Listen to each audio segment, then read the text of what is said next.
یعنی کویت میں ان کی فورس جمع ہوئی تھی اور اس کے بعد یہاں سے موو کیا. تو جب اس کی نیوز وغیرہ ہم ریاض میں بیٹھے دیکھ رہے تھے کہ اب یہ کویت سے نکلے ہیں اور اب یہ اتنا ناصریہ رہ گیا ہے اور پھر بصرہ اور پھر یہ نجف پہنچ جائیں گے اور کربلا پہنچ جائیں گے, تو ہمیں ایک شوق ہوا کہ یعنی کویت سے نجف اور کربلا اتنا قریب ہیں. جی تو ہم نے دعا کی اللہ بھی ہمیں کویت پہنچا دے تاکہ ہم نجف اور کربلا کے قریب ہو جائیں. جی. تو الحمدللہ خدا نے وہ دعا سن لی تو مجھے کویت میں جاب مل گئی. اچھا, ایک افواہ ہے, ذکر کرتے ہیں یہ کہ آپ سعودی سے یہاں بمقصد آئے تھے, کیونکہ جس دن آپ آئے اس دن کے بعد سے ہی یہاں پر چیزیں ڈیولپ کرنے کی آپ نے کوشش پہلے دن سے شروعات کی, کافی میٹنگز ہوئیں, کافی چیزیں ہوئیں. آپ کی کوشش ہمیشہ یہی رہی کہ یہاں پہ ایک سوسائٹی بنا کر کے ڈیولپ کی جائے. تو وہ مطلب بمقصد تھا یا جیسے آپ کویت میں آئے آپ کو لگا کہ نہیں یہ ہونا چاہیے؟ جی بہت اچھا سوال ہے. جہاں تک یہاں آنے کا ایک مقصد تھا تو ویسے تو انسان اس دنیا میں ایک مقصد کے لیے ہی خلقت الجن والانس الا لیعبدون, اس دنیا میں ہی انسان بمقصد آئے.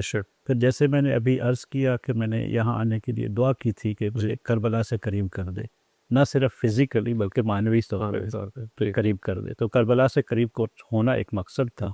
تو کربلا سے قریب ہونے کے لیے کیا چاہیے؟ تو یہی مقصد ہے جو لے کے ہم آئے, اور کوئی مقصد نہیں, کیونکہ ذکر ہوتا ہے, کہتے ہیں کہ شہباز شیرازی صاحب فنڈڈ ہیں.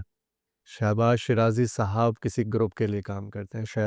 شہباز شیرازی صاحب کو باہر غیر ممالک سے پیسہ آتا ہے. میں ان چیزوں کو پرسنلی جانتا ہوں, لیکن میں اس لیے آپ سے پوچھ رہا ہوں کہ خیر ویورز کے لیے میں بتا دوں, جس گروپ کے لیے اس میں سے ون آف دا گروپ ہے اس کا میں ایک چھوٹا سا خادم ہوں جو کہ انڈر شہباز شیرازی صاحب کام کرتے ہیں. مجھے سب معلومات ہے, لیکن یہ جب اس طرح کے سوال آتے ہیں تو ہم پہ واجب ہے کہ ہم اس انسان سے اس طرح کی چیزوں کو پوچھ لیں اور آپ لوگوں کے لیے یہ ہم کلیئر کر دیں کہ اس طرح کی کوئی چیزیں نہیں, اور ہم ان کی زبان سے یہ چیزیں کہلوا رہے ہیں. بسم اللہ. جی یہاں تک بات ہے فنڈڈ کی, تو یقیناً ہم سب فنڈڈ ہے اہل بیت سے. جی بے شک. وہیں سے سب کچھ ملتا جی ہے. ٹھیک ہے, اس کے علاوہ باقی آپ کو سب پتہ ہے اور آپ تمام مومنین کو بھی پتہ ہے کہ مومنین کویت کے اندر ایک پیسہ بھی جو آتا ہے وہ لکھا جاتا ہے, بے شک. اور ایک فلس بھی جو خرچ ہوتا ہے وہ بھی لکھا جاتا ہے. تو وہ ہمارے پاس رجسٹرز موجود ہے. جب بھی کسی کو کوئی معلومات چاہیے تو ہم اس کے لیے حاضر ہیں. ہم کو بتا سکتے ہیں کہاں سے کتنا آیا اور کہاں پہ کتنا خرچ ہوا. تو وہ سب حساب موجود ہے. جب بھی کسی کو چاہیے ہم اس کے لیے حاضر ہیں. باقی پروپیگنڈا کرنے والوں کا تو منہ بند کرنا مشکل بہتر ہے. کیا شہباز شیرازی صاحب طبقہ پسند ہے؟ اپنے لوگوں کو بڑھاتے ہیں؟ اپنے کون ہوتے ہیں, ہم واقعی اپنوں کو ہی بڑھاتے ہیں. تو شیعوں کو ہی کوشش کی جاتی ہے کہ وہی لوگ آگے جائیں. نہیں, جب اپنوں کا ذکر اس میں آتا ہے, ہمیں لوگوں کی کوشش ہوتی ہے کہ ہمیں ملکوں میں بانٹا جائے. استغفر اللہ ربی. تو دیکھیں اگر اس کو دیکھا جائے تو ہمارے مومنین کویت کے پلیٹ فارم سے 2003 میں یہ پلیٹ فارم شروع ہوا جی اور آج ہم 2025 میں بیٹھے. 22 سال میں آپ علماء کی تعداد دیکھ لیں, کتنے علماء انڈیا سے آئے, کتنے علماء پاکستان سے آئے. تو پھر آپ کو سمجھ میں آ گیا کہ ہم کہاں سے لوگوں کو بلاتے ہیں. ٹھیک جی. اچھا, باقی جہاں تک بات ہے کہ یہاں پہ پڑھانے والے, تو آپ خود تنظیم میں ہیں, آپ لوگ خود کون طے کرتا ہے کہ ہم لوگ طے کرتے ہیں. کبھی میں نے آپ کو کوئی انسٹرکشن دی؟ ہمیشہ سے ہم لوگ کرتے ہیں. ہم نے آپ لوگوں کو مکمل انڈیپینڈنس دی ہے, جس کو پڑھاتا ہے جس کو. تو اس میں تو یعنی قطعاً یہ ایک انتظام ہے. باقی بات یہ ہے کہ ایک آبادی کا تناسب ہے. مثلا ہم یہ ایکسیپٹ کرتے ہیں کہ کویت میں پاکستانیوں کی آبادی کم ہے اور انڈیا سے آنے والے مومنین کی تعداد زیادہ ہے. تو پڑھنے والوں کی تعداد بھی اصولاً اسی لحاظ سے زیادہ ہونی چاہیے انڈیا سے آنے والوں کی, اور پاکستان سے آنے والے لوگ بھی کم ہیں تو پڑھنے والوں کی تعداد بھی کم ہونی چاہیے. تو یہ ہم کوئی بیلنس طے نہیں کرتے ہیں. یہ دراصل صلاحیتیں ہوتی ہیں. جن لوگوں میں صلاحیت ہوتی ہے وہ آپ لوگوں کے سامنے کنیکٹ ہوتے ہیں اور آپ ان کو دعوت دیتے ہیں. نے آج کل کسی کو نہ تو اس بنیاد پہ منع کیا کہ وہ انڈیا سے ہے جی, اور نہ اس بنیاد پہ انوائٹ کیا کہ وہ پاکستان سے.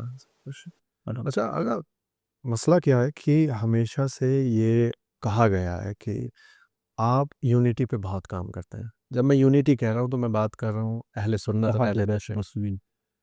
جب ہم یونٹی کی بات کرتے ہیں تو آپ ماشاءاللہ اس میں کامیاب بھی ہیں. آپ کو مبارک ہو کہ آپ نے بہت اس پر کام کیا, اور کویت میں خاص کر کے جو ایک ماحول آپ نے بنایا ہے اور جو اہل تشیع کی آپ نے جو ایک شکل دکھائی ہے یا ایک رویہ دکھایا ہے وہ بہت بہتر ہے. خدا آپ کو مبارک کرے اور آپ اسی طریقے سے اس پہ چلتے رہیں. لیکن کیا آپ کو نہیں لگتا کہ ایک طبقہ اس سے ناراض بھی ہے؟ جی کمیل بھائی، مجھے اس چیز کا اندازہ ہے، لیکن یہ ہمارے نادان دوست ہیں، ان کو پتہ نہیں ہے کہ اتحاد بین المسلمین کتنی بڑی ذمہ داری ہے اور اس کے کتنے ثمرات ہیں. میں آپ کو دو چیزیں بتاتا ہوں. سب سے پہلے ذمہ داری کی بات کرتے ہیں کہ رہبر معظم آیت اللہ سید علی خامنہئی کا یہ ایک فرمان ہے کہ اگر مجھے اتحاد بین المسلمین کے راستے میں شہادت آ جائے تو یہ میرے لیے فخر کی بات ہے. تو ہم اسی کے جلوکار ہیں. اور دوسری بات جہاں تک ہے اس کے فوائد کا، جس طریقے سے ہم تشیع کی، یعنی امام صادق علیہ السلام کا فرمان ہے نا کہ تم ایسے بن کے رہو کہ لوگ تمہاری وجہ سے مذہب جعفری کو زینت سمجھے. ٹھیک ہے، تو ہم کوشش یہ کرتے ہیں کہ اپنی ملت تشیع کو اس طریقے سے ملت اسلامیہ کے اندر پیش کیا جائے کہ یہ ہم امام صادق علیہ السلام کے لیے یقیناً زینت نہیں بن سکتے، لیکن کم از کم شرمندگی کا باعث نہ بن، کیونکہ ہمارے اندر اتنی قوت یا اتنی حسن نہیں ہے کہ ہم ان کے لیے زینت بنیں، بلکہ ہم کم از کم ان کے لیے بدنامی کا باعث بنیں کہ یہ جعفری ہے اور یہ برا ہے، یہ نہ ہو ہمارے پاس. تو ہم ان کے سامنے اپنے آپ کو بلکہ ملت تشیع کو بہتر طریقے سے پریزنٹ کرنے کی کوشش کرتے ہیں، کیونکہ الٹیمیٹلی اس دنیا میں آپ کی عزت انسانوں کے اندر رہنے میں ہی ہے. آپ آئسولیشن میں زندگی نہیں گزار سکتے. اور ملت پورے دنیا میں اگر آپ مسلمانوں کی تعداد دیکھتے تو اس میں کتنے سنی کتنے شیعہ ہیں. یہ کوئی اسٹریٹجی نہیں ہے بلکہ ایمان کا حصہ ہے. ہمارے ائمہ نے بھی ہمیشہ مسلمانوں کے ساتھ مل کے رہنے کے لیے، امام صادق علیہ السلام کے اور دیگر ائمہ کے فرامین ہے کہ ان کے اندر رہو، جب ان کا کوئی انتقال کر جائے تو اس کے جنازہ میں شامل ہو، کوئی بیمار ہو تو اس کی عیادت کرو. تو یہ فرمان ائمہ ہے، میرا اپنا فیصلہ نہیں ہے. تو ہم تو اسی فرامین کے اوپر عمل کرتے ہیں جو ائمہ علیہ السلام. الزام آتے ہیں کہ بھئی یہ تو ویڈیوگرافی ہے، یہ تو فوٹوگرافی ہے، اس لیے تاکہ فیمس ہونا ہے، تاکہ اب میں آپ کو اس معاملے میں ایک اور چیز کا، کچھ دوست ہمارے ساتھ کچھ پروگراموں میں شرکت کی ہوگی، جب ہم اہل سنت کے پروگراموں میں جاتے ہیں، ہمارے بھائی ہیں وہ، یقیناً آپ یقین کریں وہ اس چیز کی گواہی دے گئے کہ جب ہم اپنے برادران اہل سنت کے جشن وغیرہ میں، میلاد وغیرہ میں جاتے ہیں تو ہمارے جانے کے بعد وہاں کا ماحول بدل جاتا ہے.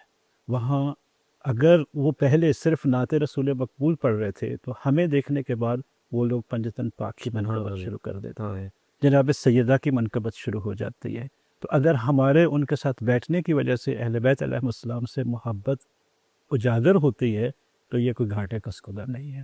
یہ ہمارے وہ نادان دوست ہیں جو ان ثمرات کو دیکھتے نہیں کہ جب ہم ان کے ساتھ بیٹھیں گے تو انہیں کیا فائدہ ہوگا.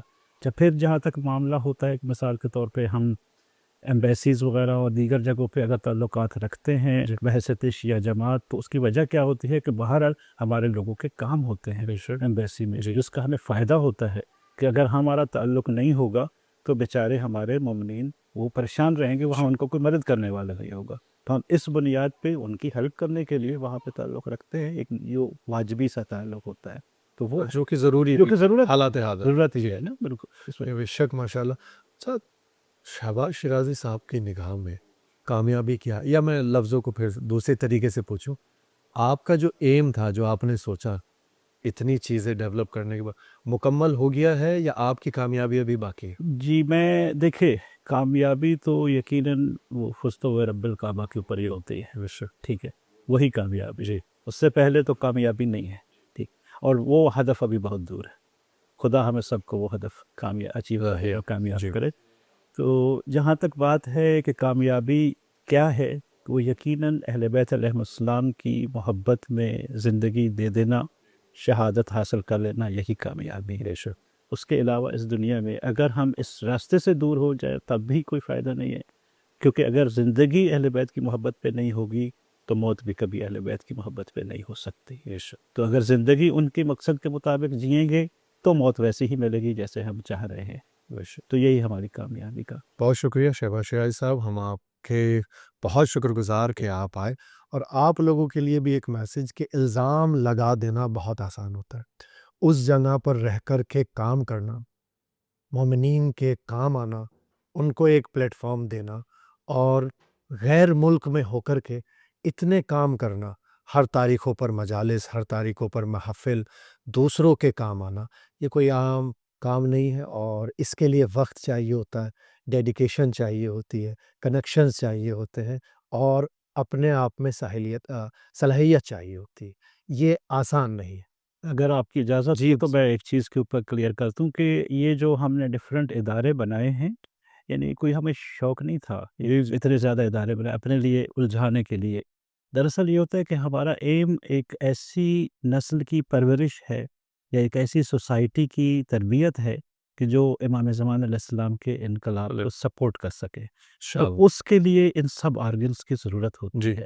اگر ہم صرف مجالس ارینج کرتے ہیں اور جیسا کہ ہم دیکھتے ہیں کہ ان مجالس میں جو خطیب بولتے ہیں وہ ہمارے بچوں کی سمجھ میں نہیں آتا، جی تو ہماری ذمہ داری ہے کہ ہم بچوں کے لیے کچھ کریں۔ اچھا، اسی طریقے سے بعض چیزیں ایسی ہوتی ہیں جو کہ خواتین تک نہیں پہنچ پاتی، تو ہمارا کام ہے کہ ہم خواتین کے لیے مواقع فراہم جی کریں کہ ان تک بھی پہنچے۔